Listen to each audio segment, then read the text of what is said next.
Back in their town, people told stories about the littlest adventurers who went to the Whispering Woods and never came home.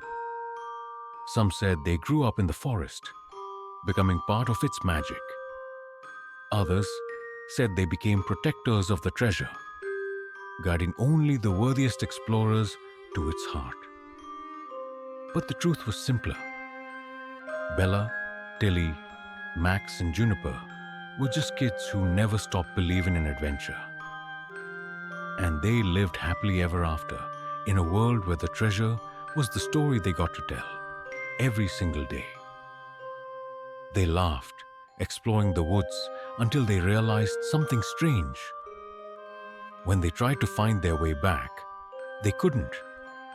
The paths they'd come from had disappeared, replaced by new trails they'd never seen before. "Do you think we're stuck?" Juniper asked. "Not stuck," Bella said, her eyes wide with wonder. "Maybe the forest doesn't want us to leave." They didn't panic. They didn't want to. The forest was alive, and it felt like it had chosen them. They built a new home beneath the glow of the mushrooms and slept under the stars. They played in the streams, climbed the trees, and discovered secrets no one else would ever know. Days turned into weeks, but they didn't miss the outside world. They had each other and their new magical world. Bella opened it, and the words glowed as she read aloud. "To those who seek treasure, the greatest one of all is the journey you share with your friends." "Lame," Max muttered, but he couldn't hide his smile. As they followed the map, something magical began to happen. Time changed. It didn't feel like the afternoon anymore. The light around them was golden, like a forever sunset. They didn't feel hungry, even though hours had passed. "Is it me, or are we not getting tired?" Tilly asked, skipping along a trail of purple wildflowers. "We're definitely in a magical forest," Juniper whispered excitedly, hugging her raccoon.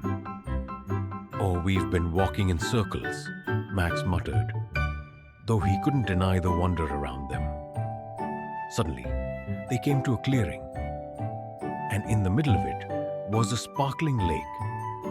The water shimmered like liquid stars, and in the center floated a small wooden boat.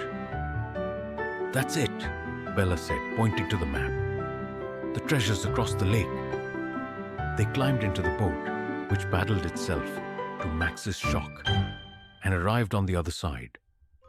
There, they found a hollow tree with a door carved into its trunk. Inside, they found no gold, no jewels, just an old book. The forest was nothing like they imagined. It was better. The trees were so tall they touched the clouds, and the air buzzed with the hum of 1,000 curious creatures. There were mushrooms that glowed faintly, streams that giggled as they flowed, and a soft breeze that seemed to carry whispers of welcome. "The treasure of Whispering Woods," Bella announced, holding the map high above her head. Max squinted at it, skeptical as usual. "You sure this isn't from a cereal box?" Tilly gasped. "Max, that's a treasure map. Look at the burnt edges. It's obviously real." Juniper clapped her hands. "We're going. Right now. Right? Tell me we're going." They voted unanimously, except for Max, who grumbled, but went along anyway. And by noon, the crew was packed and ready. They brought sandwiches, flashlights, a compass, a rusty canteen, and Juniper's stuffed raccoon, whom she insisted was a lucky charm.